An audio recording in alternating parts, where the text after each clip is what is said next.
So when your process of writing a joke, how do you do it? Basically, a bit, or do you call it a bit or a joke? No, I or mean, what do you call it? it's jokes, man, and I Like, write do you them. see like a fire hydrant and you just like, I'm gonna make a No, bit I out can of look that, at- or you see something look, funny? I can look at. No, I'll just look at something and be like, it's something funny in that. Just like okay. I'm getting ready to bring back my. I do a lot of jokes about midgets, and the reason why I do Midgets? jokes, the reason why I do Okay. jokes about midgets, little people, the reason because they were my friends, man. I got a little people friend. Do you know Demos? I do not. Yeah, Demos he does everything little in Vegas, man. When they had the show at the Luxor, he was the Okay. jester. Okay. When the show would start, and the what was that? The night show. Yeah. So he was a little jester that used to run out. Okay. You know what I'm saying? Cool. And he was the Blue Smurf when they did a little Smurf show. When Snoop Dogg first came to Vegas, he played the saxophone on the bar, walking on the bar. That's where the fucking joke came from. When I do the joke about the midget walking on the bar, Oh, that was okay. part of where the joke came from. Okay. Because I seen him doing that. So you observed that, and then you thought it was you, funny. You make material, and I make material and jokes out of all of it, man. Just like this was funny, man. We was in the airport. Here we are walking. I'm walking to the plane and shit. You know what I'm saying? And I'm running late to the plane, man. I'm huffing to get to the plane, and there was a midget in front of me with his luggage. You know what I'm saying? And then all of a sudden, I get close to him, and I become nice. I go, let me slow down, because if I walk past him, he gonna think that I'm like, oh, this little motherfucker is in my way. Right. You know what I'm saying? So I said, no, let me stand behind him and shit. You know what I'm saying? Yeah. So I'm walking behind him, I'm walking slow, and we go through we go through the gate, you know what I'm saying? And we walking down the ramp, we walk down the ramp, he goes, you can go in front of me. I'm like, motherfucker, you didn't say that when I was walking out there in that goddamn airport, when I could have passed your little ass, but now you telling me I can pass you now. All right? So I said, no, go ahead, man. He gonna get an attitude. Nah, you can go ahead. Go ahead. So He's got an and he got his little luggage with him. Uh-huh.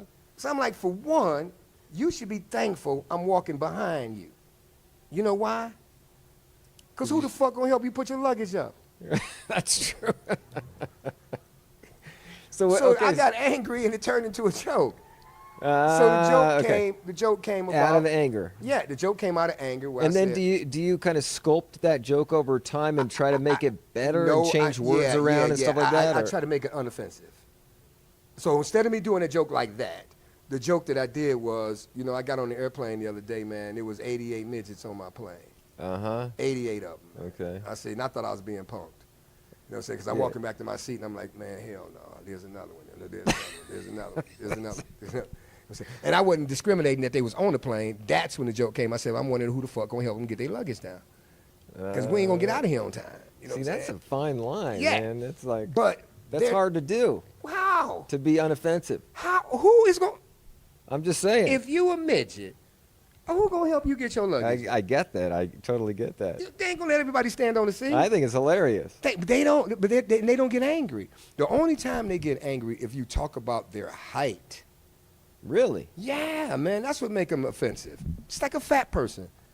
If you But say you can fat, say motherfucker, you can you're say fat. you can say midget. No, I say little people person. I you prefer do? to say midget because That's little old school. people. That's old little school people terms. person is it's offensive.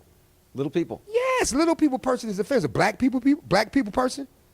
So I'm doing this interview here with this black people person comedian at the Big Black Comedy Club. Right. And the black people person comedian has other black people person comedians, and he has a black people person sound Yeah, tech. so it's like, And what do you that's say? That's rude. Yeah. So what do you You know what say? I'm saying? You say you got a bunch of niggas that work here. No, I'm just fucking with you.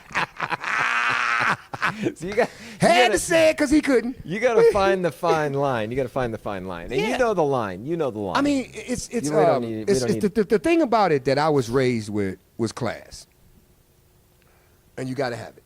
If But you don't have it- time goes by, and then things change, and but you got to roll words with it. change, You got to roll with it. and you I got to do read gay the- jokes. You got to read. I do them. jokes about gay people, and they laugh. Yeah. You know what I'm saying? Because it's not offensive. And you I'm know not- the line where to stop. I know where to stop it because it's Because still you're a a man. comic, 'cause you've no, been because doing that's this for still a so- man too, man. Dude, how am I gonna win a fight if I fight with a gay dude? If I get one punch in, oh, you beat up a gay dude. But if he slapped me, you let that gay dude slap you, I lost. That's so true. They don't win. That's You know what funny. I'm saying? So why put myself in that situation?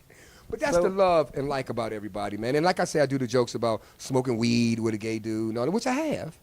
You know what I'm saying? But do you try to create a joke and then check it with your audience, test No. it, and then try to make it better if it falls? No, because it's not gonna fall because I'm gonna know how to do the joke. You gotta read a joke, man. You can't, like I said before, man, you cannot force food on a person.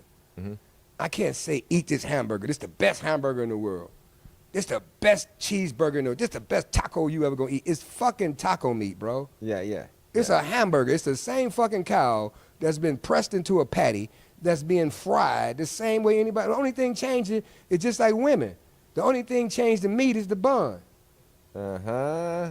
Okay. Think about it. That's the only thing changes the meat is the bun. You got to look at what is the Big Mac. Big Mac got 3 buns on it. Yeah. That's the only thing make it a Big Mac. It ain't about the $1,000 dressing. It got 3 pieces of bread on it and some more meat. See, but you're a headliner, so you know how to construct a joke or a bit. But I was taught, man. I You're didn't a learn it tier all on one my own. headliner.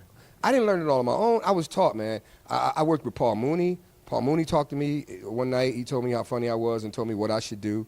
I worked with Rodney Winfield, which was a great comedian. You know, old school. He told me how funny I was, what I need to do. Ronaldo Ray.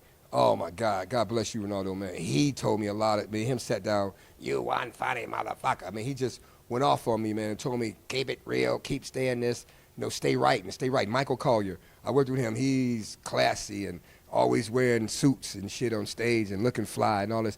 But I'm in my own circle that I want to be in, and I want to do it the way I feel it should be done. Eddie Murphy is the best comedian I feel that ever stood up on stage. That's what I was going to ask you about. And the way Eddie grabs the laughter of a crowd and the attention of people is what I master of doing.